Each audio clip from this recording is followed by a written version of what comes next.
থাকবেন। Hello learners, আসসালামু আলাইকুম। আপনারা দেখছেন ইংলিশ কেয়ার সেন্টার, সাথে আছি আমি প্রেম খলিল। আজকে টিউটোরিয়ালটির মাধ্যমে আমরা জানবো ক্লাস 7 এর ইংরেজি চ্যাপ্টার 4 এর 4.10 the frogs and the ox এর fill in the blanks with using degree.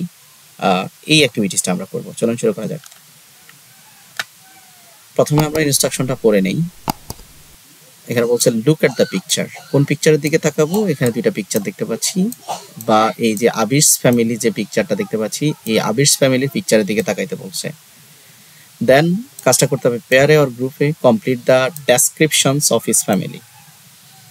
পরিবারের ডেসক্রিপশন মানে বর্ণনা রয়েছে using appropriate forms of adjective given in the bracket. ব্র্যাকেটে যে কিছু অ্যাডজেক্টিভ দেওয়া আছে সেগুলোকে আমাদের প্রয়োজনে কম্পারেটিভ করতে হবে, প্রয়োজনে সুপারলেটিভ করতে হবে, প্রয়োজনে আবার পজিটিভে রাখতে হবে।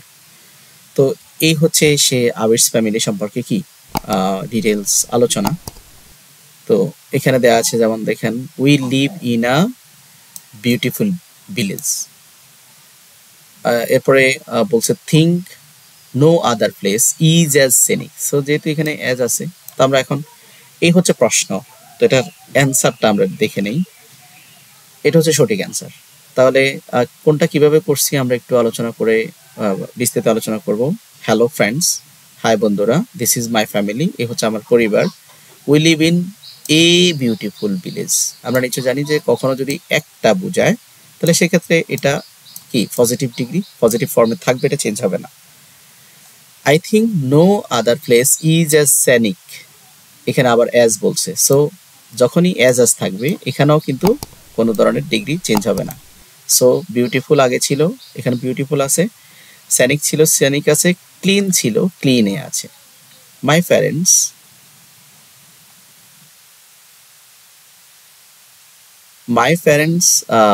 টু অফ মাই সিবলিংস, আমার পিতা মাতার কি আছে, মাই প্যারেন্টস তারা মানে আমাদের 5 জন সদস্য আছে বলছি।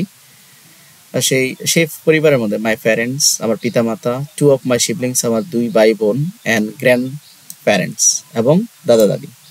All lives together in our house, সবাই একসাথে বসবাস করে। My grandfather is the oldest. তো আগে আমাদের কি ছিল? এখানে কিন্তু ছিল ওল্ড, বাট এখানে ছিল কি দি।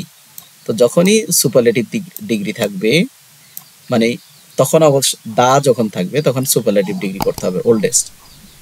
এবং পরেরটা আছে এখানে আমরা দেখতে পাচ্ছি, এই যে ইয়ং আছে, বাট দুঃখের বিষয় হচ্ছে এখানে কিন্তু দি আছে। সো যেখানেই দি থাকবে সেখানে আমাদের সুপারলেটিভ করতে হবে। সো এখানে ইয়ং হবে ইয়ংগেস্ট।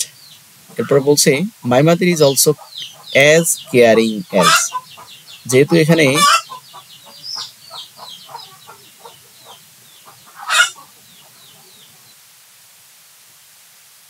কেয়ারিংটা চেঞ্জ হয় নাই কেন? কারণ অ্যাজ আছে। হ্যাঁ, আবার এখানে বলছে অ্যাজ কোয়াইট অ্যাজ, সো এটাও চেঞ্জ হয় নাই। ঠিক আছে, এই যে কোয়াইট চেঞ্জ হয় নাই। তারপরে বলছে মাই গ্র্যান্ড মাদার ইজ মাই, এখানে বলছে ক্লোজেস্ট ফ্রেন্ড। তারপর বলছে যে নো ওয়ান ইজ ফ্রেন্ডলিয়ার দেন। কেন? এখানে কম্পারেটিভ আছে, দেন আছে। দেন থাকলে আমরা বুঝবো এটা কম্পারেটিভ ফর্মে করতে হবে। অ্যান্ড এখানে বলছে এই যে অ্যাজ লিটল অ্যাজ, তো আগেও লিটল ছিল, এখানে লিটল চেঞ্জ হয় নাই। তারপরে বলছে যে active, Sara is active and smart, is active and smart. তো আমরা অ্যাক্টিভ অ্যান্ড স্মার্ট চেঞ্জ হয় নাই কারণ এটা সাধারণ বর্ণনা। ওকে, তারপরে হচ্ছে ইজ দা, এখানে যেহেতু সুপারলেটিভ ডিগ্রি করতে হবে, দা যেহেতু আছে তাহলে স্মার্ট টেস্ট হবে।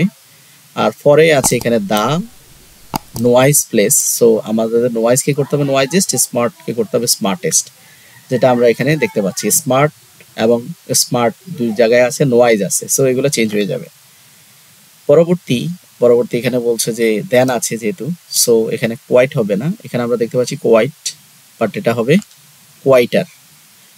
সর্বোপরি আছে মাছ, এখানে বলছে প্লেস মাছ দেন, তো যেহেতু দেন আছে আমাদের কম্পারেটিভ করতে হবে, মাছের কম্পারেটিভ মোর। আশা করি বুঝতে পেরেছেন। পরবর্তী কন্টেন্ট 4.11 দেখার আমন্ত্রণ জানিয়ে আজকের মতো এখানে শেষ করছি। আল্লাহ হাফেজ।